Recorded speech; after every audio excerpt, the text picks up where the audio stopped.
ঠোঁটটা লিপস্টিক দিয়ে লাল, চোখে দেয় মাস্কারা, যুবকের কাম সারা।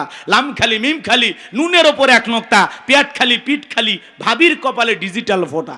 পর্দা হলো নারীকে সিকিউরিটি দেবে, পর্দা নারীর নিরাপত্তা দেবে, পর্দাশীল নারীর ওপরে আল্লাহর রহমত নাজিল হয়। পর্দা হলো প্রত্যেকটা নারীর সৌন্দর্য বৃদ্ধি করে, কথা কয় না কেন? হেজাব পর্দা হলো প্রত্যেকটা নারীর অহংকার, কথা বলেন ঠিক কিনা? ও মা, ও বোন, পর্দাতে থাকলেই তুমি শান্তিতে থাকবা। কোন নারী যদি হাত মোজা পা মোজা লাগাইয়া ঢিলা ঢালা বোরকা পইরা রাস্তাতে হেঁটে যায়, শ্রদ্ধার সম্মানে মানুষ মাথা নত করে থাকে, কথা বলেন। আর কেউ যদি বেপরদায় উল্টা পাল্টা পোশাক পরে বিউটি পার্লারের সাজ দিয়া, ঠোঁটটা লিপস্টিক দিয়ে লাল, চোখে দেয় মাস্কারা, যুবকের কাম সারা। লাম খালি মিম খালি, নুনের ওপর এক নোক্তা, পেট খালি পিঠ খালি, ভাবির কপালে ডিজিটাল ফোঁটা। এই রং ঢঙ্গের সাজ দিয়ে কোনো নারী যদি যায়, রাস্তার যুবকেরা কয় মাল গেল রে, কথা কয় না কে? তাহলে চিন্তা করেন মা, যারা বেপরদায় চলাফেরা করে, রাস্তার দুষ্ট যুবকেরা আপনাকে মাল বলে সম্বোধন করে। কোন বোরকা পরা নারীকে এগুলো বলে? এই জন্য মা, নিজের সম্মান নিজে নষ্ট করবেন না। খুব বেশি মডার্ন সাজতে গিয়ে নিজে অর্ধলঙ্গ পোশাক পরবেন না। নিজের সৌন্দর্য নিজে ঠিক রাখবেন মা, কথা বলেন ঠিক কিনা? জান্নাতি নারীদের নেত্রী নাম কি? হযরতে ফাতেমা। আল্লাহ রাসূলের বাড়িতে একদিন গেলেন, দরজায় ডাক দেন, আব্বা দরজা খুলে দেন। বিশ্বনবী দরজা খুলে দিলেন। ফাতেমা তাকায় দেখে নবীজি কান্না করতে করতে চোখ বেবে, দাড়ি ভিজে, জুব্বা পর্যন্ত ভিজে গেছে। যেই মডেল, যেই অভিনেত্রী বলতেছেন বোরকা সৌদি আরবের পোশাক, নবীর যুগে বোরকা ছিল না। আমরা সেই বোনটাকে বলতে চাই, এখনো সময় আছে, তওবা করে ভালো হয়ে যান। আল্লাহর বিধানের বিরুদ্ধে কথা বলে পৃথিবীর জমিনে শান্তি পাবেন না, নিজের নামটা জাহান্নামের ভিতরে লিখে নেবেন, কথা বলেন ঠিক কিনা?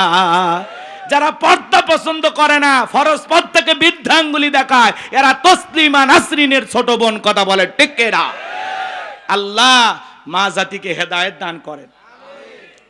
কোন সম্ভ্রান্ত ভদ্র ফ্যামিলির মেয়ে বোরকা ছাড়া বাহিরে যেতে পারে না, কথা বলে না কেন? যার স্বামী ভালো, যার বাবা ভালো, ভাই ভালো, একটা ভদ্র পরিবার, সম্ভ্রান্ত পরিবার, এই ফ্যামিলির কোন মহিলা বেপরদায় যেতে পারে না, কথা বলে। খালি গাড়িটা দামি হলে হবে না, বাড়িটা দামি হলে হবে না, নিজের বউটাকেও দামি পোশাক পরাতে হবে। আর সেই দামি পোশাকের নাম হলো পর্দা। বাইরে যখন বউকে নিয়ে ঘুরতে যাবেন, পর্দা করায় নিয়ে যাবেন, কথা কন নাকি আপনারা?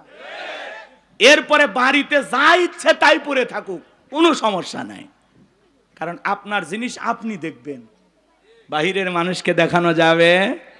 বউ কি পাবলিসিটি করার জিনিস নাকি পার্সোনাল জিনিস? আমার বউ আমি দেখবো, আমি এলাকার মানুষকে দেখাবো, বন্ধু বান্ধবকে দেখাবো? যারা নিজের বউকে মানুষের সামনে প্রদর্শন করে, মানুষকে দেখা, এদের রুচিতে সমস্যা, কথা কন, এদের রুচিতে সমস্যা, কথা কন ঠিক কিনা? আল্লাহ আমাদের হেদায়েত দান করে। আর একটু জোরে বলেন আমিন।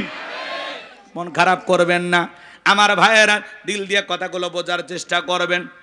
আজও পৃথিবীর জমিনে তাকায় দেখবেন, আলেম ওলামা যখন হক কথা বলে, আল্লাহর আইনের কথা বলে, মসজিদের মেম্বারে দাঁড়িয়ে যখন সুদের বিরুদ্ধে বক্তব্য দেয়, সভাপতি সুদখোর খেপে যায়, ডাইরেক্ট বলে হুজুর আপনার ওয়াজ বন্ধ করেন, আপনার ওয়াজ লাইন ছাড়া।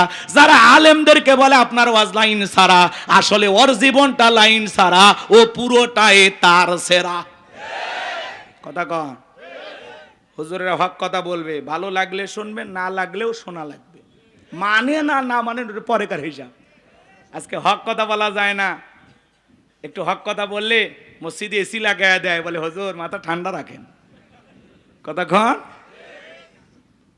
কি কায়দায় চলতেছে দুনিয়াদারি, খালি তেল ঠেলা, খালি তেল ঠেলা, হক কথা বলতে চায় না। রাগ করতেছেন? একটা গোপন রুমে ইউসুফ আলাইহিস সালাম আর জুলেখা, এখনকার যুবকার এরকম চান্স পালে কি করবে, কথা কন? এরকম চান্স এখনকার যুবকের এতটা নোংরা হয়ে গেছে, বাসের ভিতর সিএনজিতে, রেল লাইনে পাট, কথা কয় না কেন? প্রেম করছে এক যুবক, প্রেমিকাকে নিয়ে গেছে দেখা করার জন্য, আর 8-10 জন বন্ধু বান্ধব মিলে প্রেমিকাকে জোরে কর নাউজুবিল্লাহ। এই সমাজে এই অপরাধগুলো কমছে না বাড়ছে? এই বাংলাদেশকে যদি মুক্ত করতে চান তাহলে আল্লাহর কোরআনের আইন দিয়া এই জিনাকারী নারী পুরুষের বিচার করা লাগবে। একজনক যদি আল্লাহর আইন দিয়ে খালি বিচার করা যেত, এই দেশের যুবক যত সমালোচনা করবেন, উনি যদি অপরাধী না হয়, কি বলেন, তাতে কি সম্মান কমবে না আল্লাহ বাড়ায় দেবে? আমরা বলতে চাই আমির হামজা ভাইকে, ভাই আরো সতর্ক থেকে কথা বলবেন, কারণ আপনার প্রত্যেকটা কথা এখন রেকর্ড করা হচ্ছে, আর বাতিল শক্তিরা তাকায় আছে যে একটু নির্বিষ হয়ে গেলে ওইটা দিয়ে 14 গোষ্ঠী উদ্ধার করবে। কথা দেখেন, এই জন্য আমির হামজা ভাই সতর্ক থাকবেন। বিশেষ করে রসুলের ব্যাপারে কথা বলতে গেলে, আল্লাহর ব্যাপারে কথা বলতে গেলে, শব্দ চয়নের ক্ষেত্রে অবশ্যই প্রত্যেকটা বক্তা, দিনের দায়ী মুফাসসিরদের সতর্ক থাকতে হবে, যাতে রসুলের শানে চুল পরিমাণে বেয়াদবি না হয়। কথা বলে ঠিক কিনা? আমরা এটা সতর্ক থাকবো ইনশাআল্লাহ। নবী আমাদের কলিজার টুকরা নবী। কথা বলেন ঠিক কিনা? নবীর সম্মান মর্যাদা কে দিয়েছেন? ওয়া ইন্নাকা লাআলা খুলুকিন আযীম। নবী হলেন পুত পবিত্র মহান চরিত্রের অধিকারী। আযীম আরবিতে এমন একটি শব্দ যার গভীরতা মাপা যায় না। বলেন আল্লাহু আকবার। যে নবী 63 বছরের জিন্দেগিতে একটি মিথ্যা কথা বলেননি, আল্লাহু আকবার বলেন। সেই নবীর সম্মান মর্যাদা আল্লাহ রাব্বুল আলামিন বৃদ্ধি করেছেন। আল্লাহর পরেই যার সম্মান, তার নাম মুহাম্মদ রাসূলুল্লাহ সাল্লাল্লাহু আলাইহি ওয়াসাল্লাম। নিঃসন্দেহে আমির হামজা ভাইও রসুলকে কলিজা দিয়ে মহাব্বত করেন। শব্দ চয়নের ক্ষেত্রে হয়তোবা তার ভুল হয়ে গেছে, উনি তাহাজ্জুদ পড়ে আল্লাহর কাছে মাফ চেয়েছেন, আল্লাহ তাকে মাফ করে দিতে পারেন। কিন্তু যারা সমালোচনা করতেছেন, কাফের ফতোয়া দিচ্ছেন, গাঁজাখোর বলতেছেন, স্যান্ডেল পেটা করতে চাইতেছেন, জুতার বাড়ি মারতে চাইতেছেন, তাদের অবস্থা কি হবে? এত বাড়াবাড়ি করা আমাদের ঠিক না। কথা বলে না কেন? আল্লাহ যেন আমাদের হেদায়েত দান করেন। আমরা জানি একে অপরের বিরুদ্ধে সমালোচনা থেকে বিরত থাকতে পারি। আল্লাহ তৌফিক দান করেন। জোরে বলেন আমিন। সম্মানিত ভাইয়েরা আমার, দিল দিয়ে কথাগুলো বোঝার চেষ্টা করবেন বাজান। আমি যে কথা বলতে চাচ্ছিলাম, মুমিন বান্দার 2 নাম্বার গুণাবলী, ওয়াল্লাযীনা হুম আনিল লাগবি মুরিদুন। মুমিন বান্দার 2 নাম্বার গুণাবলী, অনার্থক কথাবার্তা বলা যাবে না, আজে বাজে কথা বলা যাবে না। এক জায়গায় বসে 2-3 ঘন্টা চায়ের কাপে ঝড়, এ খারাপ সে খারাপ, অমুক ভালো না তমুক ভালো না। আরে ভাই, মানুষের সমালোচনা করেন, নিজের আত্মসমালোচনা করেন, নিজের জীবনের তুলিটিগুলো তালাশ করেন। অন্যের ভুল ধরতে ধরতে নিজে ভুলের মহাসাগরে ডুবে থাকবেন, টেরও পাবেন না। এই জন্য আমরা অন্যের ভুল না ধরে নিজের ভুল ধরার চেষ্টা করব ইনশাআল্লাহ।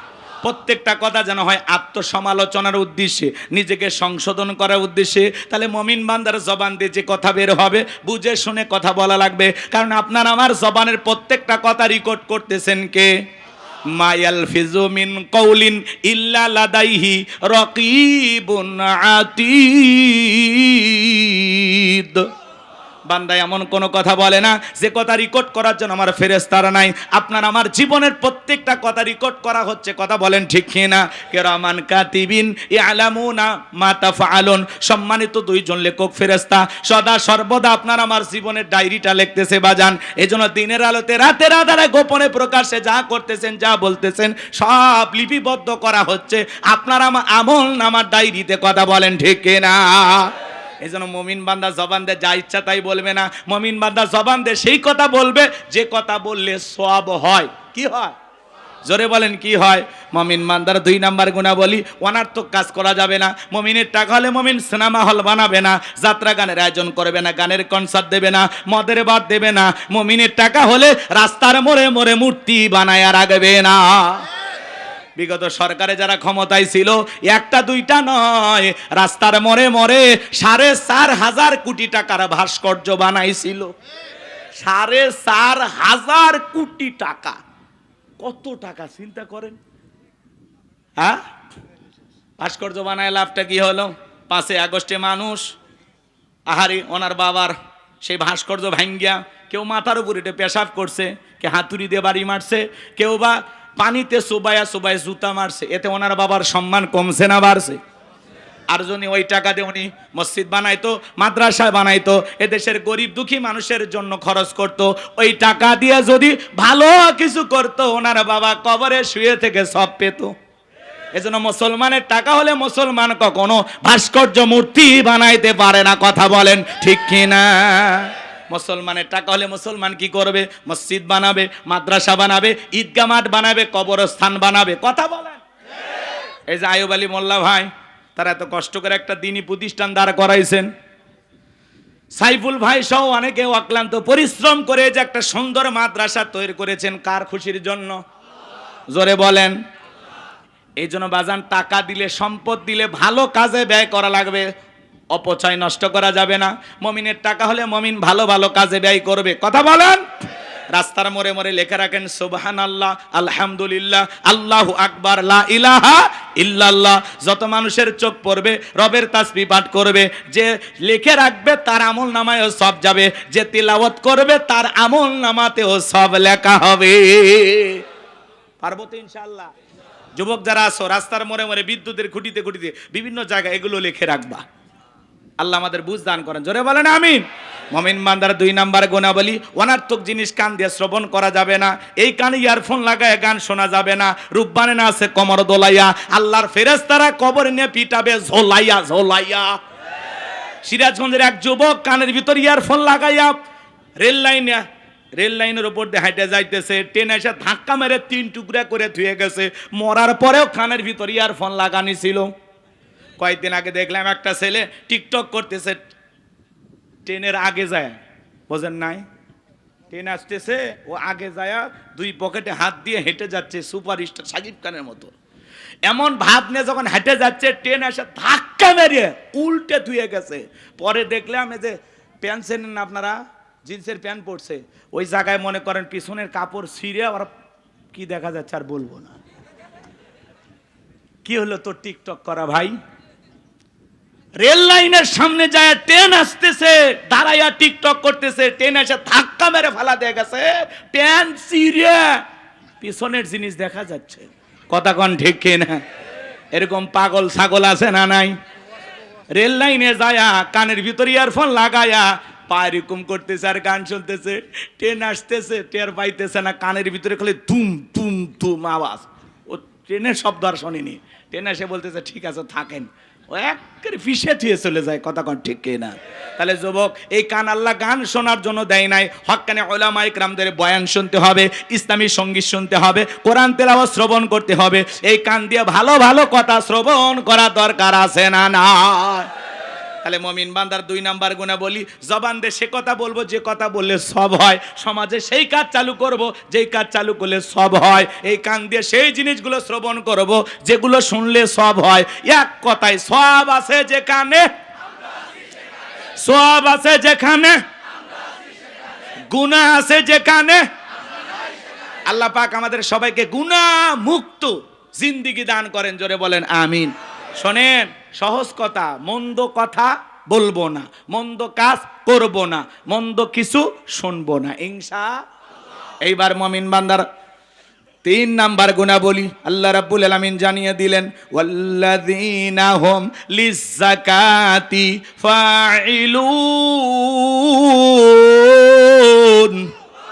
মুমিন বান্দার 3 নাম্বার গুণাবলী আল্লাহ রাব্বুল আলামিন জানিয়ে দিলেন, মুমিন বান্দাকে আল্লাহ যদি নিসাব পরিমাণে সম্পদের মালিক বানায় দেয়, মুমিন বান্দাকে আল্লাহ যদি ধনী বানায় দেয়, মুমিন বান্দা সক্রিয়ভাবে হিসাব করে করে বছরে যাকাত দেবে কার ভয়ে? যাকাত দেওয়া ধনীদের জন্য নফল না ফরজ। নামাজ আদায় করা যেমনি ফরজ, যাকাত দেওয়া তেমনি ফরজ। যাকাত হলো আর্থিক ইবাদত। আল্লাহু আকবার। এ ভাই বসেন বসেন, আর কয়েকটা মিনিট, আমি খুব দ্রুত গতিতে শেষ করে দেবো ইনশাআল্লাহ। 7টা গুণাবলী একটু শুনে যান বাজান, আমল করার নিয়তে একটু বসেন। এত দূর থেকে কষ্ট করে আসলাম, যদি না শোনেন খারাপ লাগবে না? একটু বসেন, 10-15 মিনিটের মধ্যে আমি ছেড়ে দেবো ইনশাআল্লাহ। এই যুবক, ভাইয়া ভাইয়া, ও ভাইয়া ভাই বসেন। আমি তো জানি এখানে যারা আছে অধিকাংশ আমাদের মহাব্বতের মানুষ, বিভিন্ন এলাকা থেকে আপনারা আসছেন, তাই না? একটু মহাব্বত করে আসছেন, আমারে ফেলায় চলে যাবেন? হ্যাঁ, আমি জানি আপনাদের ব্যস্ততা আছে, কর্মজীবন আছে, বেশি রাত পর্যন্ত কথা শোনা আপনাদের জন্য কষ্ট, প্রোগ্রামটা 12টায় শেষ হলে আপনাদের জন্য ভালো হইতো, তাই না ভাই? এই জন্য বুঝতে পেরেছি, কয়েকটা মিনিট দেন আমি আলোচনাটা শেষ করে যাই খুব দ্রুত গতিতে। মনোযোগ দিয়ে কথাগুলো শুনে যান বাজান, এদিক খেয়াল করেন। যুবক 4 নম্বর গুণাবলী এসে গেছে না? এই যে 3, এরপরই তো 4, তোমাদেরই ওয়াজ হবে ইনশা। একটা তাকবীর দেন, লিল্লাহি তাকবীর। তাহলে মুমিন বান্দার 3 নাম্বার গুণাবলী, ওয়াল্লাযীনা হুম লিযাকাতি ফাইলুন। মুমিন বান্দার 3 নাম্বার গুণাবলী, আল্লাহ যদি মুমিন বান্দাকে সম্পদ দান করে, নিসাব পরিমাণে সম্পদের মালিক বানায় দেয়, মুমিন বান্দা সক্রিয়ভাবে বছরে কয় লাখ টাকার কয় হাজার টাকা যাকাত আসবে, কয় কোটি টাকার কয় লাখ টাকা যাকাত আসবে, মুমিন বান্দা সক্রিয়ভাবে হিসাব করে করে বছরে যাকাত দেবে কয় দিন? জোরে বলে। সম্পদের উপরে যাকাত ফরজ দিতে হবে কয় দিন? বছরে একদিন যাকাত দেবেন, বছরে একদিন। আরে ভাই, যারা যাকাত দিচ্ছেন তারা শুকরিয়া আদায় করবেন, আল্লাহর কাছে বলবেন, আল্লাহ আমার মতো হতভাগাকে যে আপনি যাকাত দাতা হিসেবে কবুল করেছেন, আলহামদুলিল্লাহ। হে রব, তোমার শুকরিয়া যে যাকাত দাতাদের মধ্যে আমিও একজন। এ কথা কন না, দেন না যাকাত? রাগ করেন নাকি আপনারা? ভালো করে বোঝার চেষ্টা করবেন বাজান গো আমার। যাকাত দাতাদের তালিকায় আল্লাহ আপনাকে কবুল করেছে। আল্লাহ হাত এই জায়গায় রাখে নাই, আপনাকে মোহাব্বত করে হাত রাখছে কোন জায়গায়? জোরে বলেন। ভালো করে বোঝার চেষ্টা করবেন। যাকাত দিলে ধনীর সম্পদ কমে না বাড়ে? ভালো করে বোঝার চেষ্টা করবেন বাজান। এই বাংলাদেশের 54 বছর কেটে গেল, প্রত্যেকবার প্রধানমন্ত্রী হয়েছে মুসলমান, এরপরে এদেশে কেউ শান্তির একটা বাংলাদেশ কায়েম করতে পারলো না। প্রত্যেকটা নেতা নির্বাচনের আগে বলে দারিদ্র মুক্ত বাংলাদেশ গড়ব, কিন্তু কোনো মানুষ আজ পর্যন্ত দারিদ্র মুক্ত বাংলাদেশ গড়তে পারলো না। মনে রাখবেন, বাংলাদেশকে যদি দারিদ্র মুক্ত বাংলাদেশ গড়তে চান, যত বড় নেতা আসেন, আমাদের একটা কথা আপনারা আমল করবেন। আল্লাহ তাআলা যে বিধান দিয়েছেন, যাকাত ভিত্তিক অর্থনীতি দিয়েছেন, এই যাকাত ভিত্তিক অর্থনীতি চালু না হওয়া পর্যন্ত বাংলাদেশকে দারিদ্র মুক্ত করা সম্ভব হবে না। যাকাত ভিত্তিক অর্থনীতি চালু করা লাগবে। আমাদের দেশে যাকাত ভিত্তিক অর্থনীতি নাকি সুদ ভিত্তিক অর্থনীতি? সুদ ভিত্তিক অর্থনীতি হালাল না হারাম? এই হারাম অর্থনীতি দিয়ে কোশ্চিনকালে বাংলাদেশকে দারিদ্র মুক্ত করা সম্ভব হবে?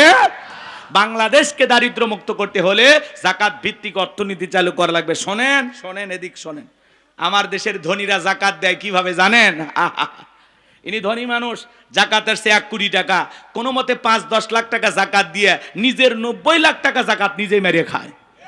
উনি ধনী মানুষ, যাকাত আসছে 10 লাখ টাকা, কোনো মতে 2-1 লাখ টাকার যাকাত দিয়ে নিজের 6 লাখ টাকা যাকাত নিজেই মেরে খায়। এদেশের ধনীরা যাকাত মানেই পাইছে শাড়িয়ার লঙ্গি। কয় অমুক নেতা সেরাগালি বদনা অমুক স্কুল মাঠে যাকাতের শাড়ি লঙ্গি বিতরণ করবে, আপনারা আসবেন। বাপ রে বাপ, শাড়ি লঙ্গি 5000, মানুষ আসছে 50,000, ঠেলা ঠেলি আর গুদাগুদি করিয়া পায়ের তলে পরে 8 জন মারা গেছে। প্রত্যেকটা চ্যানেলে নিউজ হচ্ছে অমুক শিল্পপতি যাকাত দিতে গিয়া 8 জন মানুষ মারা গেছে। মনে রাখবেন, যাকাত দিতে গিয়ে এইভাবে পায়ের তলে পড়ে যদি মানুষ মারা যায়, কিয়ামতের ময়দানে যাকাত দেওয়ার সব তো দূরের কথা, মানুষ হত্যাকারীর গুনাহ নিয়ে আপনাকে জাহান্নামে যেতে হবে। এটা যাকাত দেওয়ার পদ্ধতি না, এটা যাকাত দেওয়ার সিস্টেম না। আর যাকাত মানে শাড়ি লঙ্গি না। এমন লঙ্গি দেয় 200 টাকা দাম, লেটন লঙ্গি, পরে থাকলে ওর জান্নাত জাহান্নাম সব দেখা যায়। এমন শাড়ি দেয় 300 টাকা দাম, ধুয়ে দিলে শাড়ি না মশারি খুঁজে পাওয়া যায় না। এই বড় লোক, এই শাড়ি তোমার বউরে পরাবা। হ্যাঁ, যাকাতের শাড়ি লঙ্গি দিয়ে লাভ নাই। আর দিলেও মানসম্পন্ন রুচি সম্পন্ন কাপড় দিতে হবে, উল্টাপাল্টা পোশাক দিলে হবে না। কথা কন। হযরত ওমর ফারুক ডেকে বলেন, তোমরা যাকাতের অর্থ এমন ভাবে দাও যাতে ওই ব্যক্তি যাকাতের জন্য আর কারো দুয়ারে হাত না পাতে। আল্লাহু আকবার বলেন। এই ছেলেটা বেকারে বসে আছে, যাকাতের 1.5 লাখ টাকা করে দেন, 500 টাকা দিয়ে লাভ নেই। অনেকে 500 টাকা 1000 টাকা করে বিলে আর বলে যাকাত দিছি, দিয়ে একেবারে ফাটিয়ে ফেলে দিছে। 500 টাকা দিয়ে মানুষের ভাগ্যের কোনো পরিবর্তন হবে? এই ছেলেটাকে যাকাতের 1.5 লাখ টাকা দেন, দিয়ে এই নসের মার্কেটে একটা ছোটখাটো দোকান ধরাইয়া দেন। আল্লাহ চাইলে 5-7 বছর ব্যবসা বাণিজ্য করিয়া ভবিষ্যতে এই ছেলে নিজেও যাকাত দিতে পারে। এই ছেলেটা বেকার বসে আছে, ওরে যাকাতের 1.5 লাখ টাকা দিয়ে একটা অটো ভ্যান রিক্সা কিনে দেন, ওর একটা কর্মস্থানের ব্যবস্থা হলো, দৈনিক 500-700 টাকা ইনকাম করবে। ওই ছেলেটা আর বেকার থাকলো। একটা বিধবা অসহায় নারী আসছে, শাড়ি দিয়ে কি লাভ, সেলাই মেশিন কিনে দেন, দুটো ছাগলের বাচ্চা কিনে দেন, দুটো গাভী গরু কিনে দেন, এগুলো লালন পালন করে ভাগ্যের চাকা ঘোরাবে। কথা বলেন ঠিক কিনা? জাকাতের অর্থ দিয়া যাতে মানুষের কর্মস্থানের ব্যবস্থা হয়, সেই টাকা সেইভাবে ব্যয় করা লাগবে। কথা বলেন ঠিক কিনা? কিন্তু এই দিক খেয়াল করেন, সুদ ভিত্তিক অর্থনীতি দিয়ে সমাজে শান্তি আসবে না। শান্তি আনতে হলে জাকাত ভিত্তিক অর্থনীতি চালু করা লাগবে, রাষ্ট্রীয়ভাবে জাকাত আদায় করা লাগবে। আজকে বাংলাদেশে এত মন্ত্রণালয় আছে, একটা জাকাত মন্ত্রণালয় চালু করতে হবে। আর এই জাকাত মন্ত্রণালয়ের দায়িত্ব এই দেশের বিজ্ঞ বিজ্ঞ ইসলামিক স্কলার, দিনের দায়ী আলেমদের কাঁধে দেওয়া লাগবে। ওই গুমসোর, বিকাশের টাকা চোর, লুটপাটকারী, ওদেরকে দিলে হবে না, ওরা দেশের টাকা বিদেশে পাচার করবে। দেওয়া লাগবে কাদের কাছে? আলেমদের কাছে। আলেমেরা কি করবে? সমস্ত ধনীদের তালিকা করবে। শোনেন, উনি ধনী মানুষ, জাকাত দেবে না মানে? আপনি বলেন তো আপনার ব্যাংকে কত টাকা, বালিশের নিচে কত, খাটের নিচে কত, গোপন সিন্ধিকে কত, বইয়ের অ্যাকাউন্টে কত। আপনার জাকাত আসছে 2,75,72,500 টাকা। ধনী জাকাত দেবে না, জাকাত আদায় করা হবে। ভাই এরকম হাত এরকম এরকম করি, আপনি রাগ করেন না তো? ভাইবেন না যে আপনারই করছি, সবাই করছে, সবাই। রাগ করতেছেন নাকি আপনারা? হ্যাঁ, এবার আবার এই পাশে আমাদের প্রধান অতিথি বসে আছেন সাজ্জাদুর রহমান ভাই, আপনি আবার রাগ করেন না যে হুজুর আমারই মনে দেখাইতেছে। এরকম না, আপনারা কেউ নিজের মনে করবেন না, এটা আমার আলোচনার একটা স্টাইল বলতে পারেন। রাগ করতেছেন নাকি আপনারা? একটু নাড়াচাড়া এদিক ওদিক না বলে তো বুঝবেন না। আমি যদি চোখ বন্ধ, ভাই রে রে কি ওয়াজ শুনবেন? অতএব একটু নাড়াচাড়া করলে আমারও ঘুম আসবে না। প্রত্যেক রাত জাগা বোঝেন না, মাঝে মাঝে ঘুম চলে আসে, কষ্ট হচ্ছে আপনাদের। তাকবীর দেন, লিল্লাহি তাকবীর। আলেমেরা সমস্ত ধনীদের তালিকা করে জাকাত আদায় করবে। এরপরে জাকাত কালেকশন করার পরে তারা একটা নির্দিষ্ট আবার তালিকা করবে, জাকাতের 8টা খাত অনুযায়ী কারা কারা জাকাত পাওয়ার উপযুক্ত, সেই তালিকা করে সঠিক পদ্ধতিতে জাকাত বন্টন করা লাগবে। এই দেশে জরিপ করে আমরা দেখেছি, যদি 10 বছর, এখন জরিপ করা হয়েছে মাত্র 7 বছর হলেও এইভাবে জাকাত কালেকশন করে আর সঠিক পদ্ধতিতে যেই ব্যক্তি জাকাত পাওয়ার উপযুক্ত তাদের কাছে যদি জাকাতের অর্থ পৌঁছে দিতে পারি, 7 থেকে 10 বছরের মধ্যে বাংলাদেশে জাকাত খাওয়ার মতো একজন গরিব খুঁজে পাওয়া যাবে না। বলেন আল্লাহু আকবার।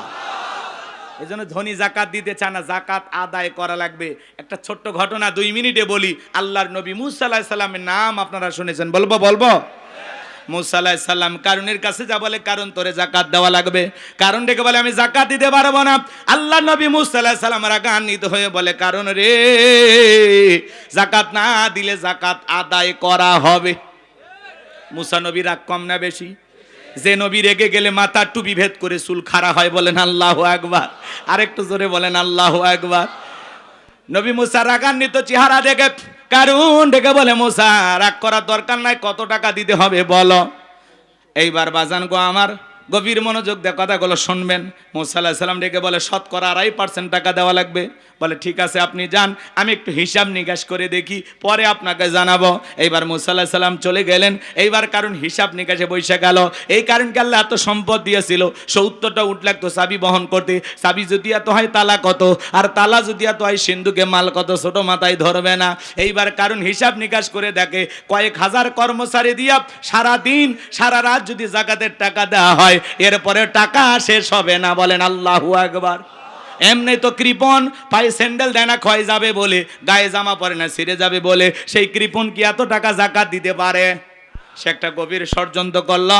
এলাকা একটা 2 নাম্বার মহিলা ছিল, নাম হলো সবদা। এই সবদা নামের পতিতার কাছে যা বলে, সবদা রে, তোরে 2 বস্তা টাকা দেবো, বিনিময়ে আমার একটা কাজ করে দিতে হবে। অ্যাডভান্স হিসেবে আজকে 1 বস্তা টাকা দিয়ে গেলাম, আর আগামীকালকে সাক্ষী দেওয়ার পর আর 1 বস্তা টাকা দেব, বিনিময়ে একটা কথা বলতে হবে। আল্লাহ নবী মুসা আলাইহিস সালাম যখন ভরা মজলিসে দাঁড়ায়া মানুষকে আল্লাহর পথে আহ্বান করবে, ওই ভরা মজলিসে দাঁড়ায়া একবার শুধু বলবি, মুসা আলাইহিস সালাম দিনের বেলা ওয়াজ করে আর রাতের বেলা আমি সবদার সাথে রাত কাটাই, বাস এতটুকু কথাই বললে যথেষ্ট, বাকি যা করার আমি করব।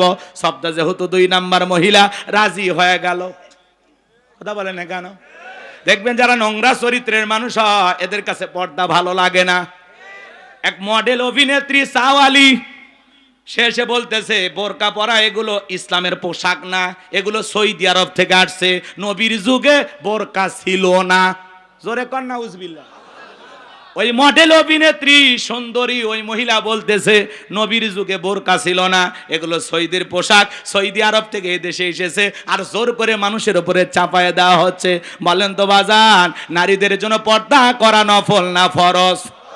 আল্লাহ বলেন অকরনা ফি বুয়ুতিকুন্না ওয়ালা তাবাররাজনা তাবাররুজাল জাহিলিয়াতিল উলা। নারীরা তোমরা ঘরের ভিতরে অবস্থান করো, খবরদার জাহিলিয়াতি যুগের মেয়েদের মতো নোংরা অশ্লীল পোশাক পরে নিজের দেহকে প্রদর্শন করো না। নারীরা যদি বাহিরে যায় ঢিলাঢালা পোশাক পরে যাবে, হাত মোজা পা মোজা লাগাবে, ফরজ পর্দা মেনে নারীরা বাহিরে ঘোরাফেরা করবে। কথা বলেন ঠিক কিনা?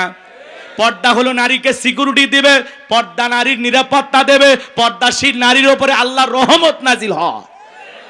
পর্দা হলো প্রত্যেকটা নারীর সৌন্দর্য বৃদ্ধি করে। কথা কয় না কে? হেজাব পর্দা হলো প্রত্যেকটা নারীর অহংকার। কথা বলেন ঠিক কিনা? ও মা ও বোন, পর্দাতে থাকলেই তুমি শান্তিতে থাকবা। কোন নারী যদি হাত মোজা পা মোজা লাগাইয়া ঢিলা ঢালা বোরকা পইরা রাস্তাতে হেঁটে যায়, শ্রদ্ধার সম্মানে মানুষ মাথা নত করে থাকে। কথা বলেন? আর কেউ যদি বেপরদায় উল্টা পাল্টা পোশাক পরে বিউটি পার্লারের সাজ দিয়া, ঠোঁটটা লিপস্টিক দিয়ে লাল, চোখে দেয় মাস্কারা, যুবকের কাম সারা, লাম খালি মিম খালি, নুনের ওপরে এক নোক্তা, পেট খালি পিঠ খালি, ভাবির কপালে ডিজিটাল ফোঁটা, এই রং ঢঙ্গের সাজ দিয়ে কোনো নারী যদি যায়, রাস্তার যুবকেরা কয় মাল গেল রে। কথা কয় না কে? তাহলে চিন্তা করেন মা, যারা বেপরদায় চলাফেরা করে, রাস্তার দুষ্ট যুবকেরা আপনাকে মাল বলে সম্বোধন করে। কোন বোরকা পরা নারীকে এগুলো বলে? এই জন্য মা, নিজের সম্মান নিজে নষ্ট করবেন না। খুব বেশি মডার্ন সাজতে গিয়ে নিজে অর্ধলঙ্গ পোশাক পরবেন না। নিজের সৌন্দর্য নিজে ঠিক রাখবেন মা। কথা বলেন ঠিক কিনা? জান্নাতি নারীদের নেত্রী নাম কি? হযরতে ফাতেমা। আল্লাহ রাসূলের বাড়িতে একদিন গেলেন, দরজায় ডাক দেন, আব্বা দরজা খুলে দেন। বিশ্বনবী দরজা খুলে দিলেন। ফাতেমা তাকায় দেখে নবীজি কান্না করতে করতে চোখ বেবে, দাড়ি ভিজে, জুব্বা পর্যন্ত ভিজে গেছে। ফাতেমা ডেকে বলেন, বাবা একা একা ঘরের দরজা বন্ধ করে কেন কান্না করেন? আমার মা খাদিজার কথা ভেবে কি কান্না করেন? চাচা আবু তালিবের কথা ভেবে কি কান্না করেন? নবী আমার ডেকে বলে, মা ফাতেমা, তোর মা খাদিজার কথা ভেবে কান্না করি না, চাচা আবু তালিবের কথা ভেবে কান্না করি না মা। আমাকে যখন জিবরাইল মেরাজ করার জন্য নিয়ে গেল মা, জান্নাত ভ্রমণ করে দেখালো, জান্নাতটা দেখে দিলটা খুশি হয়ে গেল। আল্লাহর কাছে দোয়া করলাম, আল্লাহ আমার গুনাহগার উম্মতের জন্য বেশি বেশি জান্নাতি হয়। ও মা, জিবরাইল এইবার ডেকে বলে, নবী জান্নাতটা দেখেছেন, এইবার চলেন আপনাকে একটু জাহান্নামটা ঘুরে দেখায়। এইবার যখন আমাকে জাহান্নামের ভিতরে প্রবেশ করানো হলো মা, আমি তাকায়া দেখি জাহান্নামের ভিতরে পুরুষের চাইতে নারীদের সংখ্যায় হলো বেশি। আমি তাকায় দেখি মা, এক শ্রেণীর নারীদের চুলের মুঠিগুলো আসমানের দিকে তুলে ধরা হয়েছে, পা থেকে মাথা পর্যন্ত জাহান্নামের আগুন দাউ দাউ করে জ্বলতেছে। আমি একবার তাকাইয়া আর তাকাইতে পারলাম না। নারীদের দেহটা মনে হয় গরম পানি যেরকম থকবক থকবক করে, ওইরকম থকবক করতেছে। আর তারা এত জোরে চিৎকার মারতেছে মা, মনে হয় তাদের চিৎকার আসমান জমিন ভেঙে পড়বে। আমি জিবরাইলকে বললাম, ভাই জিবরাইল, এই নারীদেরকে কেন এইভাবে শাস্তি দেওয়া হচ্ছে? এই নারীদের কি এমন অপরাধ? জিবরাইল ডেকে বলে, নবী গো, এই সমস্ত নারী তো তারাই যারা বেপরদায় চলাফেরা করতো, মাথায় কাপড় দিত না, স্বামীর আনুগত্য করতো না। এই জন্য আল্লাহ রাব্বুল আলামিন এই নারীদেরকে এইভাবে শাস্তি দিতেছেন। জোরে বলেন নাউজুবিল্লাহ। হযরতে ফাতেমা এই কথা শোনার পরে চুরি চুকির পানি ছেড়ে দিয়ে কান্না করেন আর ডেকে বলেন, বাবা এই যদি হয় বেপরদায় চলা নারীর শাস্তি, আজ থেকে আমি ফাতেমা আরো বেশি পর্দার গুরুত্ব বাড়াবো, আরো বেশি পর্দার প্রতি যত্নবান হব। ও গাজীপুরের মা বোনেরা, হযরতে ফাতেমা নবীর মেয়ে হওয়ার পরেও জাহান্নামী নারীদের এই কথা শোনার পরে পর্দার গুরুত্ব বাড়াইতে চাইলো। ও মা, আপনারা তো নবীদের মা, আপনাদের পেট থেকে তো পৃথিবীতে নবী রাসূলদের জন্ম হয়েছে। ও মা, আপনাদের পেট থেকে সাহাবায়ে কেরামের জন্ম হয়েছে। এই পৃথিবীর আল্লাহওয়ালাদের জন্ম হয়েছে, আলেম ওলামার জন্ম হয়েছে। ও মা, তোমার সম্মান মর্যাদা অনেক বেশি মা। ও মা, পায়ে হাত দিয়ে অনুরোধ করে বলে যায় মা, খবরদার খবরদার, ব্যাপার দ্বারা চলাফেরা করা যাবে না মা। নিজের দেহটাকে সুন্দর করে ঢেকে রাস্তাঘাটে চলাফেরা করার দরকার আছে না নয়? যেই মডেল, যেই অভিনেত্রী বলতেছেন বোরকা সৌদি আরবের পোশাক, নবীর যুগে বোরকা ছিল না। আমরা সেই বোনটাকে বলতে চাই, এখনো সময় আছে, তওবা করে ভালো হয়ে যান। আল্লাহর বিধানের বিরুদ্ধে কথা বলে পৃথিবীর জমিনে শান্তি পাবেন না, নিজের নামটা জাহান্নামের ভিতরে লিখে নেবেন। কথা বলেন ঠিক কিনা? যারা পর্দা পছন্দ করে না, ফরজ পদ থেকে বৃদ্ধাঙ্গুলি দেখায়, এরা তসলিমা নাসরিনের ছোট বোন। কথা বলে ঠিক কিনা? আল্লাহ মা জাতিকে হেদায়েত দান করেন। কোন সম্ভ্রান্ত ভদ্র ফ্যামিলির মেয়ে বোরকা ছাড়া বাহিরে যেতে পারে না। কথা বলে না কেন? যার স্বামী ভালো, যার বাবা ভালো, ভাই ভালো, একটা ভদ্র পরিবার, সম্ভ্রান্ত পরিবার, এই ফ্যামিলির কোন মহিলা বেপরদায় যেতে পারে না। কথা বলে, খালি গাড়িটা দামি হলে হবে না, বাড়িটা দামি হলে হবে না, নিজের বউটাকেও দামি পোশাক পরাতে হবে। আর সেই দামি পোশাকের নাম হলো পর্দা। বাইরে যখন বউকে নিয়ে ঘুরতে যাবেন, পর্দা করায় নিয়ে যাবেন। কথা কন নাকি আপনারা? এরপরে বাড়িতে যা ইচ্ছে তাই পরে থাকুক, কোনো সমস্যা নাই, কারণ আপনার জিনিস আপনি দেখবেন, বাহিরের মানুষকে দেখানো যাবে। বউ কি পাবলিসিটি করার জিনিস নাকি পার্সোনাল জিনিস? আমার বউ আমি দেখবো, আমি এলাকার মানুষকে দেখাবো, বন্ধু বান্ধবকে দেখাবো। যারা নিজের বউকে মানুষের সামনে প্রদর্শন করে, মানুষকে দেখা, এদের রুচিতে সমস্যা। কথা কন, এদের রুচিতে সমস্যা। কথা কন ঠিক কিনা? আল্লাহ আমাদের হেদায়েত দান করে। আর একটু জোরে বলেন আমিন। মন খারাপ করবেন না আমার ভাইয়েরা, দিল দিয়ে কথাগুলো বোঝার চেষ্টা করবেন। মন খারাপ করছেন মনে হয় আপনারা। এইবার সবদা নামের সেই মহিলা রাজি হয়ে গেল। পরের দিন সকালবেলা আল্লাহর পয়গাম্বর মুসা আলাইহিস সালাম হাজার হাজার জনতার সামনে ওয়াজ করতেছেন, সুন্দর করে উপদেশ দিতেছেন। ওই ভরা মজলিসে মুসা আলাইহিস সালামের আলোচনা শোনার পরে সবদা নামের সেই নারীর চোখ দিয়ে পানি ঝরতেছে। বলুন আল্লাহু আকবার। এবার নারীটা অজরে চোখের পানি ছেড়ে দিয়ে কান্না করতেছে। কারণ ডেকে বলে তাড়াতাড়ি করে দাঁড়াও, বলেন আর একটু শুনি। এইবার দুইজন লোক পাঠা দিয়েছে। ওরা বলে নেতা গতকাল রাত্রিতে 1 বস্তা টাকা দিয়েছে, আর 1 বস্তা টাকা আছে, তাড়াতাড়ি করে সাক্ষী দিয়ে টাকার বস্তাটা নিয়ে যা। সবদা বলে আর একটু শুনি, বলে না শুনতে দাও। হাত ধরে ওই ভরা মজলিসে সবদাকে জোর করা দাঁড় করা দেয়। যখন জোর করে দাঁড় করায় দিয়েছে, কারণ লাভ মেরে দাঁড়ায়, বলে মুসা রে ওয়াজ বন্ধ কর, তাকায় দেখ 2 নাম্বার মহিলা দাঁড়াইছে। মহিলাটা 2 নাম্বার না 1 নাম্বার। মুসা নবী কি জানে? রতনে রতন সেনে। ডাইরেক্ট বলতেছে, ও নবী মুসা ওয়াজ বন্ধ করো। আজও পৃথিবীর জমিনে তাকায় দেখবেন, আলেম আলাম যখন হক কথা বলে, আল্লাহর আইনের কথা বলে, মসজিদের মেম্বারে দাঁড়িয়ে যখন সুদের বিরুদ্ধে বক্তব্য দেয়, সভাপতি সুদখোর খেপে যায়। ডাইরেক্ট বলে, হুজুর আপনার ওয়াজ বন্ধ করেন, আপনার ওয়াজ লাইন ছাড়া। যারা আলেমদেরকে বলে আপনার ওয়াজ লাইন ছাড়া, আসলে ওর জীবনটা লাইন ছাড়া, ও পুরোটাই তার সেরা। কথা কন, হুজুরের হক কথা বলবে, ভালো লাগলে শুনবেন, না লাগলেও শোনা লাগবে। মানে না মানে পরেকার হিসাব। আজকে হক কথা বলা যায় না। একটু হক কথা বললে মসজিদে এসি লাগায় দেয়, বলে হুজুর মাথা ঠান্ডা রাখেন। কথা কন, কি কায়দায় চলতেছে দুনিয়াদারি, খালি তেল ঠেলা, খালি তেল ঠেলা। হক কথা বলতে চায় না। রাগ করতেছেন?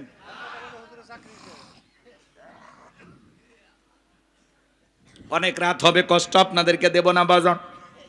মনে রাখবেন, আলেমদের কথা বলতে যারা বাধা দেবে, এই পৃথিবীর জমিনে বিশ্ব নবীকে কোরআন তেলাওয়াতে বাধা দিয়েছিলেন কারা? নবীর দাওয়াতে বাধা দিয়েছিলেন কারা? কাফেররা। কথা বলেন। তারা স্লোগান দিয়েছিল, অকালাল্লাযীনা কাফারু লা তাসমাউ লিহাযাল কুরআনি ওয়ালগাউ ফিহি লাআল্লাকুম তাগলিবুন। কাফেররা বলল কোরআন শ্রবণ করো না। যেখানে মুহাম্মদ কোরআনের আলোচনা করে, কোরআন তেলাওয়াত করে, ওই জায়গায় হট্টগোল সৃষ্টি করো, তালি বাজাও, শীষ দাও, লাফালাফি করো, ঢোল পিটাপিটি করো, যে অবস্থায় পারো মুহাম্মাদের কোরআন তেলাওয়াত বন্ধ করো। বলেন তো বাজান, ওরা কি বন্ধ করতে পেরেছিল? ওরা মনে করে কোরআন বন্ধ করলে বিজয় লাভ করতে পারবো, ওরা তো বন্ধ করতে পারে নাই। আজও বাংলার জমিনে দেখবেন এমনও মানুষ আছে, যাত্রা হলে কোনো সমস্যা নাই, গান বাজনা সমস্যা নাই, বাণিজ্য মেলার নামে রাত 12টার পরে নর্তকীর গায়ে একটা সুতার কাপড় থাকে না, ওখানে 144 জারি করা হয় না। এই দেশে যারা তাফসিরুল কোরআন মাহফিলে, ওয়াজ মাহফিলে 144 জারি করে আলেমদের কথা বলতে বাধা দেয়, আমার বিশ্বাস ওদের জন্ম মুসলমানের ঘরে হতে পারে না। মুসলমান কোরআনের পক্ষে থাকবে, কোরআনের বিরোধিতা করতে পারে না। লম্বা হবে বাজান, লম্বা করব না। এইবার সবদা দাঁড়িয়ে গেছে, কারণ ডেকে বলে সবদা তোমার যা বলার তুমি বলো, আমি তোমার সাথে আছি। সবদা বলতেছে কারণ বৈশা পারো, আমি যেহেতু দাঁড়িয়েছি বলার জন্য আমাকেই বলতে দাও। এইবার সবদা বলতেছে জনগণ শোনো দিয়া মন, আমি জীবনে কোনোদিন মুসা নবীকে দেখি নাই, আজকে মুসা নবীকে দেখার পরে আমার পাষাণ হৃদয় গইলা গেছে। আমি সিদ্ধান্ত নিয়েছি আর খারাপ কাজ করব না, অশ্লীল কাজ করব না, আমি তওবা করে ঈমান গ্রহণ করব। আলেমদের ওয়াজ শুনে বেনামাজি নামাজি হয়ে যায়, সুদখোর ঘুষখোর ভালো হয়ে যায়, বেপরদায় সালামা বোনেরা পর্দা করে, দাড়ি কাটা যুবকটা দাড়ি রাখে। ভালো করে বোঝার চেষ্টা করবেন। এইবার সবটা বলতেছে আপনারা কি জানেন এই কারণ কেন লাফালাফি করতেছে? অত গতকাল রাত্রিতে আমার বাড়িতে গিয়েছিল, 1 বস্তা টাকা আমারে দিয়েছে, আর 1 বস্তা টাকা রেডি রেখেছে, বিনিময়ে আমাকে এই কথা বলতে হবে। নবী মুসা আলাইহিস সালাম দিনের বেলা ওয়াজ করে আর রাতের বেলা আমি সবদার সাথে রাত কাটাই, কিন্তু আপনাদেরকে সাক্ষী রেখে বলতেছি মুসা নবীর চরিত্র ফুলের চাইতেও পবিত্র। ওই কারণ হলো আমি সবদার নিয়মিত ভক্ত। আল্লাহু আকবার বলেন। ওয়া মাকারু ওয়া মাকারাল্লাহ ওয়াল্লাহু খায়রুল মাকিরিন। খেলা কার? যে গর্ত করেছে নিজের গর্তে নিজেই পড়েছে। কথা বলে ঠিক কি না? যারা কোরআনের ফাঁকে আল্লামা সাঈদী হুজুরের বিরুদ্ধে সাক্ষী দিয়েছিল, তারা এখন বলে আমাদেরকে পিস্তল ঠেকিয়ে সাক্ষী দিতে বাধ্য করেছে। শুকরঞ্জন বালি আল্লামা সাঈদীর জানাজায় যা বলে সাঈদী সাহেব হত্যাকারী ছিল না, ধর্ষণকারী ছিল না। কথা বলে কোরআনের পাকে আল্লামা সাঈদী হুজুরকে 13 বছর মিথ্যা মামলা হামলা দিয়ে জেলখানায় বন্দী করে রেখেছিল। সেই সাঈদী হুজুর বিদায় নেওয়ার 1 বছর পার না হতেই আল্লাহ ওদের ক্ষমতার চেয়ার থেকে বিদায়ের ঘন্টা বাজায় দিয়েছে। সাঈদী সাহেব একজন জামানার বড় আলেম ছিল, দ্বীনের দায়ী ছিল। 50 বছর নিরলসভাবে কোরআনের তাফসীর করেছেন। এই বাংলাদেশের তাফসীর জগতের রূপকার ছিলেন আল্লামা সাঈদী হুজুর। সেই মানুষটাকে বিদায় করছে। এখনো আওয়াজ শুনলে মনে হয় কলিজাটা ঠান্ডা হয়ে যায়। কি কণ্ঠ, কি তিলাওয়াত, কি কথা বলার ধরন, মাশাআল্লাহ। এরকম সাঈদী আর পাবো? সে সাঈদী সাহেবের সন্তানেরা, সুযোগ্য সন্তানেরা, ওনারা ডক্টর জাকির নায়েকের সাথে কথা বলে তার একটা প্রোগ্রাম আগামী নভেম্বর মাসে তাদের এলাকায় করার একটা চিন্তা ভাবনা করতেছেন। ডক্টর জাকির নায়েক তিনি আগামী নভেম্বর মাসে বাংলাদেশে আসবেন। সাঈদী সাহেবের পরিবারের আমন্ত্রণ গ্রহণ করেছেন, দাওয়াত গ্রহণ করেছেন। বলেন মারহাবা। তাহলে ডক্টর জাকির নায়েক যদি আসে, কি বলেন 2-4 লাখ মানুষ হবে কিনা? কিন্তু উনি আসবে, কথা বলবে। আলহামদুলিল্লাহ, ওনার জন্য আমরা দোয়া করি। একজন ডক্টর মানুষ, তারপরে ইসলাম প্রচারের জন্য অনেক অনেক বড় ভূমিকা পালন করেছেন। কথা বলে ঠিক কিনা? অসংখ্য মানুষ তার হাতে কালেমা পড়ে মুসলমান হয়েছেন। কথা বলে ঠিক কিনা? তার বিরুদ্ধে অনেক আমাদের মতো হুজুরেরা কথা বলে, হুজুর আপনার ওয়াজ শুনে তো 10 জনও কালেমা বললো না। আর উনি ডক্টর জাকির নায়েক, তার বয়ান শুনে ভারতে কত হাজার মানুষ মুসলমান হয়েছে। ভারতের সরকার তার বিরুদ্ধে গ্রেপ্তারি পরোয়ানা জারি করেছিল, তার চ্যানেল বন্ধ করে তাকে দেশেই থাকতে দেয়নি। কথা বলেন। তার মানে তিনি একজন মাজলুম দ্বীনের দায়ী। কথা বলে ঠিক কিনা? আমরা দোয়া করছি উনি বাংলাদেশে আসবেন ইনশাআল্লাহ। ডক্টর জাকির নায়েককেও দিন প্রচারের জন্য কবুল করেন। এটা জোরে বলেন আমিন। কষ্ট হচ্ছে আপনাদের? আমার ভাইয়েরা মন খারাপ করবেন না, কষ্ট মনের মধ্যে নেবেন না বাজান গো আমার। এইবার যখন গোপন তথ্য ফাঁস হয়ে গেল, নবী মুসা আলাইহিস সালাম ডেকে বলে, আল্লাহ চাইতে গেছিলাম যাকাত, আর আমার বিরুদ্ধে এত বড় মিথ্যা অপবাদ মেনে নেওয়া যায় না। আল্লাহ আপনি জমিনকে অর্ডার দেন, জমিন যেন কারণে ধন সম্পদ সহ কারণকে গ্রাস করে ফেলে। আল্লাহ দোয়া মঞ্জুর করলেন। এইবার কারণে ধন সম্পদ সহ জমিনের ভিতরে হাঁটু পর্যন্ত চলে গেছে। ও বলে ব্যাপার না, উঠতে পারবো। এইবার যখন মাজা পর্যন্ত চলে গেছে, কোমর পর্যন্ত চলে গেছে, ও বলে দেহে শক্তি আছে, উঠতে পারবো, ব্যাপার না। এইবার যখন জমিনের ভিতরে গলা পর্যন্ত চলে গেছে বাজার, কারণ ডেকে বলে, ও নবী মুসা, ধন সম্পদ যা আছে সব তোমার আর তোমার আল্লাহর, তুমি নিয়ে যাও, একটু ভিক্ষা দাও। মুসা আলাইহিস সালাম ডেকে বলে, আল্লাহুস সামাদ, আমার আল্লাহ অমুখাপেক্ষী, আমার আল্লাহ কারো কাছ থেকে কিছু চায় না, আমার আল্লাহ শুধু দিয়েই যায়। তবে তোর ধন সম্পদ নিয়ে বেশি বাড়াবাড়ি ছিল, কারণ রে মরার আগে শুনে যা, তোর ধন সম্পদ সহ জমিনের ভিতরে চলে যাবি, আর পৃথিবীর ইতিহাসে তোর মতো যারা সম্পদ জমা রাখবে, আল্লাহ রাস্তায় খরচ করবে না, যাকাত দেবে না, কঠিন কিয়ামতের ময়দানে তুই কারুনের কাতারে দাঁড় করায়া আল্লাহ তাদেরও বিচার করবে। সূরা তাওবার ভিতরে আল্লাহ স্পষ্ট বলেছেন, যারা স্বর্ণরূপা টাকা পয়সা জমা রাখে, আল্লাহ রাস্তায় খরচ করতে চায় না, তাদের জন্য কঠিন আযাবের সুসংবাদ। এজন্য বাজান, ধনী যাকাত দিলে সম্পদ কমে না বাড়ে। প্রত্যেক বছর হিসাব করে করে যাকাত দেবেন তো ইনশাআল্লাহ। প্রত্যেক বছরে হিসাব করে করে আল্লাহর কোন কোন বান্দা যাকাত দিতে রাজি, দুই হাত তুলে আল্লাহকে দেখান। আল্লাহ আমাদের সম্পদ থেকে যাকাত দেওয়ার তৌফিক দান করুন, জোরে বলুন আমিন। আপনার এই সম্পদের মধ্যে মানুষের হক আছে না নাই? আদায় করবেন তো ইনশাআল্লাহ। এইবার যুবক রেডি থাকো, 4 নাম্বার গুনাবলী। আল্লাহ রাব্বুল আলামিন বলেন, ওয়াল্লাযীনা হুম লিফুরুজিহিম হাফিজুন। মুমিন বান্দার 4 নাম্বার গুনাবলী, নিজের যৌবনটাকে কন্ট্রোল করা, নিজের যৌবনটাকে হেফাজত করা। মুমিনের যৌবন হোটেলে বিক্রি হতে পারে না, পার্কে বিক্রি হতে পারে না। মুমিন কোনোদিন বিয়ের আগে অবৈধ কোনো প্রেম ভালোবাসা করতে পারে না। আল্লাহ শিশুকালের হিসাব নেবেন না, হিসাব নেবেন যৌবনকালের। কথা কয় না, কথা কয় না। যৌবনকালে আমরা শয়তানের ওয়াসওয়াসায় পড়ে গুনাহ করতে ভালোবাসি, আর যৌবনকালের ইবাদত আল্লাহ পছন্দ করেন। কে পছন্দ করে? এই যুবক এদিক এদিক খেয়াল কর। শয়তানের ওয়াসওয়াসায় পড়ে আমরা গুনাহ করতে মজা পাই, মজা পাই। শয়তান গুনাহ আমাদের সামনে মজা মজা ভাবে উপস্থাপন করে, সেই মজা লাগে গুনাহ করতে, কিন্তু একটাবার চিন্তা করি না এই রঙের যৌবন একদিন জং ধরে যাবে, এই কাঁচা দাড়ি একদিন সাদা হয়ে যাবে, টাইট চামড়াটা ঢিল হয়ে যাবে। কথা বলে ঠিক কিনা? থাকবে না, থাকবে না, কিচ্ছু থাকবে না, সব শেষ হয়ে যাবে একদিন। আল্লাহকে ভয় করতে হবে। কথা বলেন। হযরতে আলী রাদিয়াল্লাহু তাআলা আনহু বলেছেন, তোমরা যৌবনের তাড়নায় গুনাহ করো, একদিন তোমাদের যৌবন থাকবে না, আমলনামায় গুনাহ ঠিকই লেখা থাকবে। কথা বলেন ঠিক কিনা? এ যুবক শোনো, শোনো। এই পৃথিবীতে যৌবনের পরীক্ষা দিয়েছিলেন আল্লাহর নবী ইউসুফ আলাইহিস সালাম। কি নাম বললাম? ইউসুফ আলাইহিস সালাম যৌবনের পরীক্ষা দিয়েছিলেন। জুলেখা একটা গোপন কক্ষে নিয়ে গেছে, প্রত্যেকটা দরজায় তালা মারা।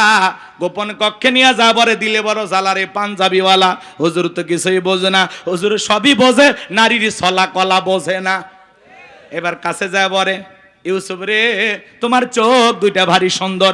ইউসুফ আলাইহিস সালাম ডেকে বলেন, এই চোখ যে আল্লাহ সৃষ্টি করেছেন, সে আল্লাহকে ভয় করো। আল্লাহু আকবার বলেন।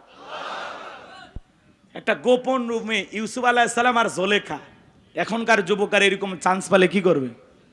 কথা কন। এরকম চান্স এখনকার যুবকের এতটা নোংরা হয়ে গেছে, বাসের ভিতরে গণধর্ষণ, সিএনজিতে গণধর্ষণ, রেল লাইনে ধর্ষণ, পাট খেতে ধর্ষণ। কথা কয় না কে?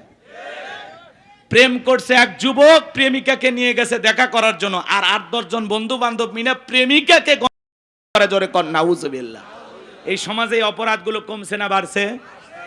এই বাংলাদেশকে যদি ধর্ষণ মুক্ত করতে চান, তাহলে আল্লাহর কোরআনের আইন দিয়া এই জিনাকারী নারী পুরুষের বিচার করা লাগবে। একজনক যদি আল্লাহর আইন দিয়ে খালি বিচার করা যেত, এই দেশের যুবক ধর্ষণ করা দূরের কথা, নারীর দিকে বাঁকা চোখে তাকানো দূরের কথা, ওই যুবকের স্বপ্ন দোষ বন্ধ হয়ে যেত। কথা বলেন ঠিক কিনা? আল্লাহর বিধান চালু না হওয়া পর্যন্ত ধর্ষণ মুক্ত বাংলাদেশ কেউ করতে পারবে না। ধর্ষণের সর্বোচ্চ শাস্তি কি? মৃত্যুদণ্ড, কথা কয় না, ফাঁসি। কিন্তু আজ পর্যন্ত কয়জন ধর্ষকের ফাঁসি হয়? ধর্ষণ করছে, অপরাধ প্রমাণিত হয়েছে, 2-3 দিনের মধ্যেই বাইতুল মোকাররমের সামনে নিয়ে এসে দেশের সর্বোচ্চ আইন অনুযায়ী, আল্লাহর আইন তো পছন্দ হয় না আপনাদের, দেশের আইন অনুযায়ী বাইতুল মোকাররমের সামনে দিনের বেলায় ঝুলিয়ে দেন।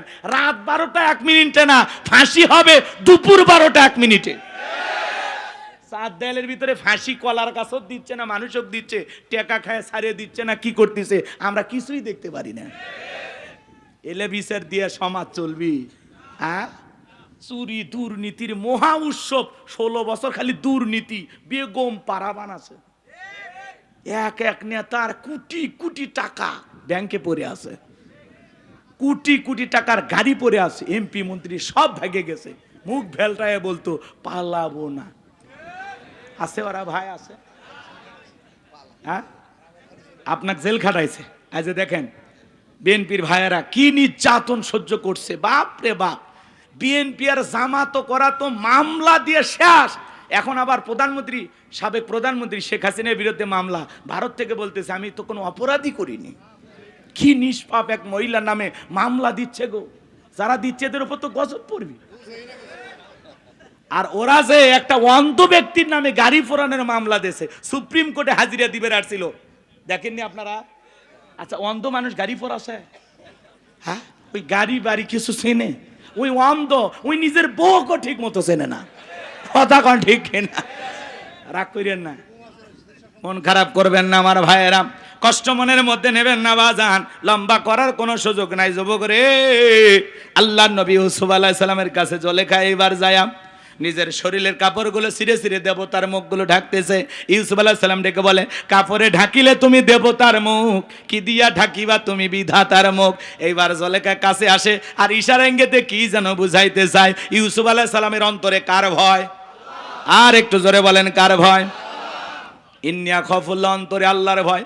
ইউসুফ আলাইহিস সালাম ডেকে বলে, আল্লাহ, জুলেখার মনের অবস্থা আমি বুঝতে পেরেছি, একমাত্র আপনি ছাড়া আর বাঁচানোর কেউ নাই।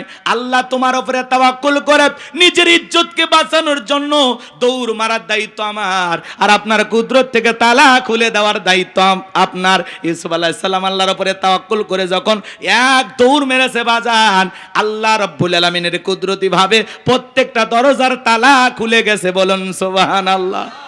এইবার শেষ দরজায় ইউসুফ আলাইহিস সালাম যখন চলে গেছে, জুলেখা পিছন থেকে মারছে থাবা, এক থাবাতে জামা পর্যন্ত ছিঁড়ে গেছে। ইউসুফ আলাইহিস সালাম ডেকে বলে, জামা ছিঁড়ে যাই যাক, ইজ্জত দেওয়া যাবে না। এইবার শেষ দরজা খোলার পরে তাকায় দেখে যেখানে বাঘের ভয় সেখানে রাত হয়। জুলেখার স্বামী আজিজ মিসর দাঁড়ায় আছে। আজিজ মিসরকে দেখা মাত্র জুলেখা নেকা কান্নার অভিনয় শুরু করে দিল। কিছু কিছু মহিলা দেখতেন না, কথা বলার আগে কান্দে দেয়, দুনিয়াতে আমার কেউ নাই। কেউ নাতে বেঁচে আসো কিভাবে, কথা কন। কিছু কিছু মহিলা দেখবেন কথা বলার আগে কান্দে দেয়, এমন ভাবে কান্নাকাটি করে মামলা জিততে চায়, মনে হয় মেয়েটা নিষ্পাপ। যেই মেয়ে যত বেশি কাঁদবে বুঝবেন ওর ভিতরে তত ভেজাল আছে। যার বউ বেশি কান্নাকাটি করে ধমক দেবেন, মেরে চুপ, খবরদার কাঁদবি না। ঘটনা কি হয়েছে আগে খুইলে ক। তোর কথা শুনে যদি মনে হয় এই ঘটনায় কাঁদা উচিত, স্বামী স্ত্রী একসাথে জামাত করে কাঁদা হবে, তাও একা কাঁদবি না। কিছু কিছু মহিলা দেখেন না, কথা বলার আগে কান্দে দেয়, চোখে মানে মোটর বসায় রাখছে, টিপ দেওয়া হয় না, কথা কন না, কথা কন।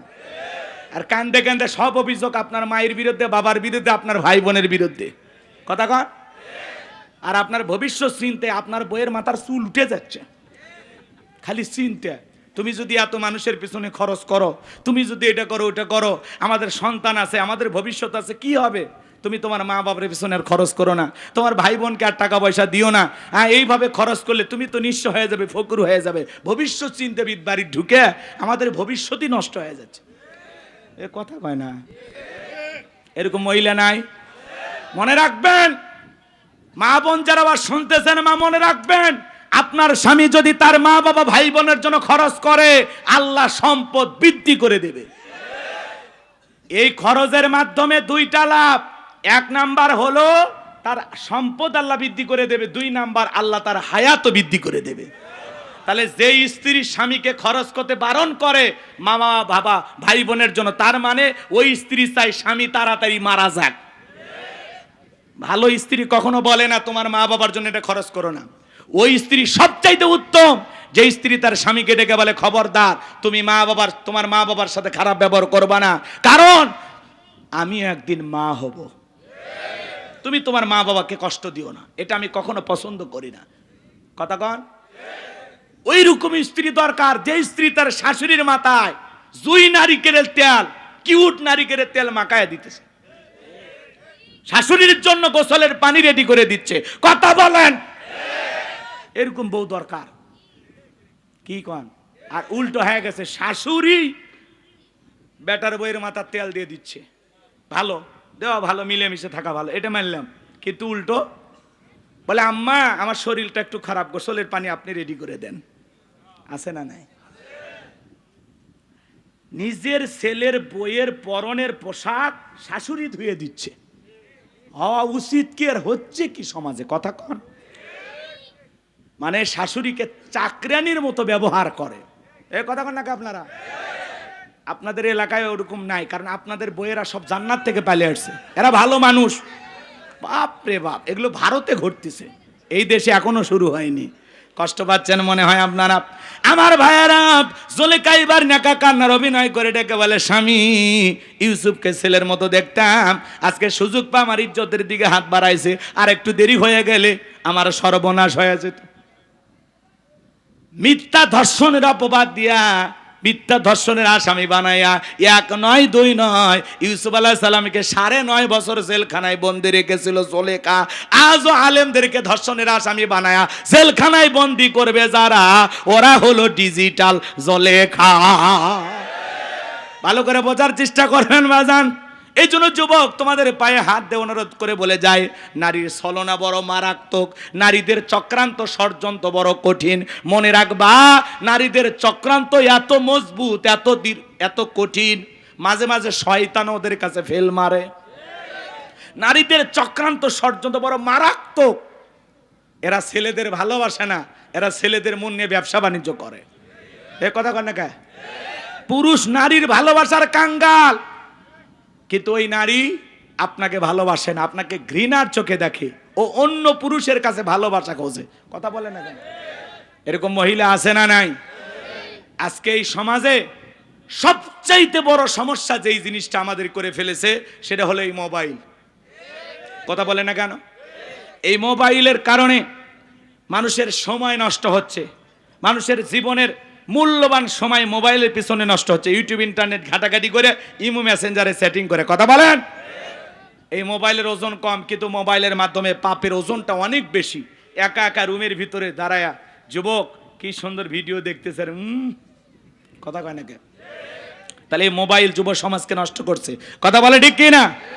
দেশে মোবাইল আইছে, চিঠি বন্ধ হইয়াছে, দিওয়ানা বানাইছে, পোলা মাইয়ার মনের কথা ভাসে বাতাসে। ও দেখো পোলা ফানের মন বাদা ফেসবুকে এখন, মোবাইলে চ্যাটিং কইরা কাটায় সারাক্ষণ। এই মোবাইল পাইয়া দেখো মদনের মাইয়া, এই মোবাইল পাইয়া দেখো রমজানের মাইয়া কি কাণ্ড ঘটাইছে, স্বামী সন্তান রাইখা নাকি পালাইয়া গেছে, স্বামী সংসার রাইখা নাকি পলাইয়া গেছে। 2 বাচ্চার মা, 4 বাচ্চার মা পরকীয়া প্রেম করে আরেকটা ছেলের হাত ধরে পালিয়ে যায়। যে নারী স্বামী রেখে সন্তান রেখে আরেকটা পরপুরুষের হাত ধরে পালিয়ে যায়, ওটা নারী না, ওটা নারী জাতির কলঙ্ক, পাশানি, ডাইনি, ছলনাময়ী। কেমনে পারলা মা? ও মা, তুমি কেমনে পারলা স্বামী রাইকা সন্তান ডাইকা আরেকটা পুরুষের হাত ধরতে? কেমনে পারো? এই কথা আপনাদের এলাকায় জীবনে এই ঘটনা ঘটেনি? অবাক হয়ে যাবেন। ভাগিনা মামির সাথে উধাও, শাসিক না ভাতিজের খবর নাই, ভাবিক না দেবর উধাও। কে ধরনের ঘটনা ঘটতেছে না? এর মূল সমস্যা হলো বেপরদায় চলাফেরা। মামি দেখতে কেমন, ভাগ্নের দেখা শেষ। শাসি দেখতে কেমন, ভাইতিদের দেখা শেষ। এই জন্য এই সমস্যাগুলো সমাজে সৃষ্টি হচ্ছে। এই জন্য বাজান বেপরদায় চলাফেরা করা, নারীদেরকে কন্ট্রোল করতে হবে। রাগ করেন, সব দোষ কি নারীর, পুরুষের দোষ নাই? আমরা কি ফেরেশতা নাকি? এই যুবক, তোমাকে বলছি, তোমার স্ত্রীর সাথে যদি কেউ পরকীয়া প্রেম করে মেনে নেবা? তোমার মায়ের সাথে, তোমার বোনের সাথে কথা বলে না কেন? আপনার স্ত্রীর সাথে পরকীয়া প্রেম আপনি মেনে নেবেন না, কিন্তু আপনি যার সাথে পরকীয়া প্রেম করেন সেটা কারো না কারো স্ত্রী, কারো না কারো মা, কারো না কারো মেয়ে। কথা বলে ঠিক কিনা? এই জন্য যুবক, তোমাদের পায়ে হাত দিয়ে অনুরোধ করে বলে যায়, বিবাহের আগে কোনো ধরনের অবৈধ প্রেম ভালোবাসা করা যাবে, জায়েজ নাই, হারাম। কথা কয় না কে? কত মহিলা আছে গরিব অসহায়, বিয়ে দিতে পারে না, যাও বিয়ে করো, আল্লাহ খুশি হবে। অন্যের বইয়ের দিকে নজর দাও কেন? কথা কন না কে?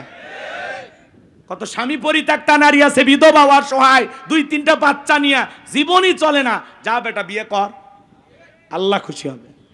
ও তুমি ওই জায়গায় যাবা না, তুমি আলগা খোঁজো, শয়তান। আল্লাহ হেদায়েত দান করুক, জোরে কোন আমিন। শুনতে খারাপ লাগে, ও গোলাম রব্বানী হুজুর কইলে দোষ, নিজে যেগুলো আকাম বদকাম করে বেড়াচ্ছেন হিসাব করতেছেন না।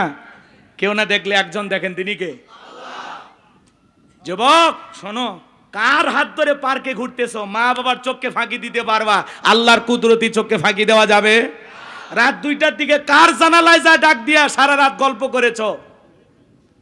অনেক চাচা ভাবতেছে যাক সব আজ যুবকদের হচ্ছে, আমরা বেঁচে গেলাম। চাচা, আপনার এরকম বয়স ছিল যখন 22 বছর 25 বছর ছিল, ওই যে যমুনা নদীর যায় সোয়েলা নৌকা চড়িয়া ওই যে চরের ভিতরে কাশফুলের ওই সাইটে কার হাত ধরে ঘুরেছেন? সেই দিনের লেখাও ফেরেশতারা লিখে রাখছে, ভুলে গেছে।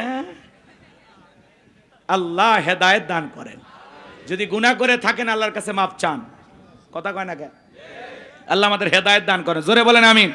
এই পরকের অভিশাপে পুরো বাংলাদেশে আগুন জ্বলতেছে। কথা বলেন, রাগ করতেছেন নাকি? আর একটা সমস্যা কি বলবো? ও দেশে টিকটক আসিয়া সবাইকে আল্লাহ ভাসিয়া। টিকটক বোঝেন না? ছোট ছোট বাচ্চারা টিকটক ভিডিও বানায়, মহিলা নুডলস রান্না করতেছে, তাও টিকটক। হ্যালো বন্ধুরা, দেখেন কিভাবে নুডলস রান্না করতে হয়। প্রথমে সয়াবিনের তেলের পরে তেজপাতা, তারপরে আমার গালতে একটা থাপ্পড় মেরে ছুঁয়ে যাবেন। আরে ভাই, রান্না করতেছে করুক, কে মানা করছে এই পাগলিক? কিন্তু এগুলো নাটক করতেছে, সমাজে আছে না নাই? বেপরদায় চলাফেরা, হারিয়ে কি নোংরা নোংরা সমাজ হয়ে গেছে। কথা কর ঠিক কিনা? নিজের বউকে দিয়া বেপরদায় ভিডিও বানায়া ইনকাম করতেছে, এর চাইতে ভিক্ষা করে খাওয়া ভালো। কথা কর। ও দেশে টিকটক আসিয়া সব গেল ভাসিয়া, সিদ্দিক সোরা নায়ক হইছে আইডি খুলিয়া, হিরো আলম নায়ক হইছে আইডি খুলিয়া। এই মোবাইলে হাই কি জাদু আছে ভাই, পোলা পান বই যাচ্ছে, পড়ালেখা তুইলা রাখছে সপ্ত মাকাশে। যাই হোক বাজার লম্বা হবে, আমি লম্বা করব না। আজকের যুবকেরা এমন অবস্থা হয়ে গেছে, 20 বছরের যুবক বাড়িতে যা বলে, আব্বা উত্তরবার লাকিকে আমি কথা দিয়েছি, রাজি থাকলে 1 শ্রাবণ, না হলে 2 শ্রাবণ। পিতামাতা রাজি হয় না, পালিয়ে যায়, বিয়ে করে। 3 মাস পরে বউ পালিয়ে যায়, জীবন থেকে শান্তিও হারিয়ে যায়। মনে রাখবেন যে সন্তানেরা পিতামাতার মনে কষ্ট দিয়া অবাধ্য হয়ে পালিয়ে বিয়ে করে, এরা জীবনে কখনো সুখী হতে পারবে না। পিতামাতার মনে কষ্ট দিয়া কখনো ভালো থাকতে পারবেন না। পিতামাতার দোয়া আছে যেখানে বরকত আছে, তাহলে মা বাবার দোয়া নিয়ে বিয়ে করার দরকার আছে না নয়? তাহলে 4 নাম্বার, ওয়াল্লাযীনা হুম লিফুরুজিহিম হাফিজুন, নিজের যৌবনটাকে সংযত রাখা, নিজের যৌবনটাকে হেফাজত করা। এ যুবক, যৌবনকালে লম্বা সময় রুকু করা যায়, লম্বা সময় সিজদায় থাকা যায়, যেটা বৃদ্ধকালে সম্ভব হয় না। একটা 80 বছরের বুড়া চাচাকে যদি বলা হয়, চাচা ও চাচা, এটা পৌষ মাস মাঘ মাস, 2000 টাকা দেব, পুকুর থেকে একটু গোসল করে আসেন। চাচা বলে, ভাতিজা পুকুর থেকে গোসল করে 2000 টাকা নেওয়ার মতো শক্তি থাকবে তো? কথা কয় না কেন? একটা বৃদ্ধ মানুষের কাছে ঠান্ডা কি কম না বেশি? কিন্তু একটা যুবককে যদি বলা হয় 2000 টাকা পুকুরে গোসল কর, কয় হুজুর টাকা রেডি করেন, কাপড় খুলছি। আর একটা পাওয়ার আছে, স্পিরিট আছে। কথা কন। এই জন্য এই যৌবন কালের রুকু সিজদা ইবাদত বন্দগি কবুল করেন কে? তাহলে যৌবন কালটায় আল্লাহর ইবাদতে কাটাইতে রাজি আছি তো ইনশাআল্লাহ। আল্লাহ কবুল করেন, জোরে বলেন আমিন। আল্লাহ রাব্বুল আলামিন বলেন ওয়াল্লাযীনা হুম লিআমানাতিহিম ওয়া আদিহিম রাউন। 5 আর 6 নম্বরে গুনাহ বলি। আল্লাহ বলেন ওয়াল্লাযীনা হুম লিআমানাতিহিম ওয়া আহাদিহিম রাউন। 5 নাম্বার আমানত রক্ষা করা। এই জীবনটা কি? জোরে কোন, এই শেষ করে দিচ্ছি তো। 5 নাম্বার আমানত রক্ষা করা। জীবন, যৌবন, সম্পদ, টাকা পয়সা, স্ত্রী, সন্তান সব হলো আল্লাহর দেয়া আমানত। এই যে বক্তার কাছে শ্রোতা আমানত, এমপির কাছে নির্বাচনী এলাকার মানুষ আমানত, চেয়ারম্যানের কাছে ইউনিয়নবাসী আমানত, ইমামের কাছে মুসল্লি আমানত, শিক্ষকের কাছে ছাত্র ছাত্রী আমানত। কথা বলেন।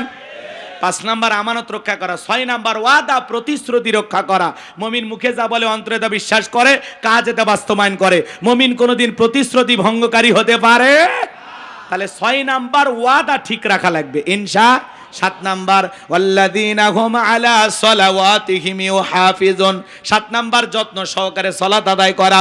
যে ব্যক্তি আসরের পরে মাগরিব পর্যন্ত মসজিদে মন টাঙানো থাকে, আল্লাহর ভয়ে নামাজ আদায় করে। শুধু একা নামাজ পড়লে হবে না, স্ত্রী সন্তানদেরকেও নামাজি বানানোর দরকার আছে না নাই?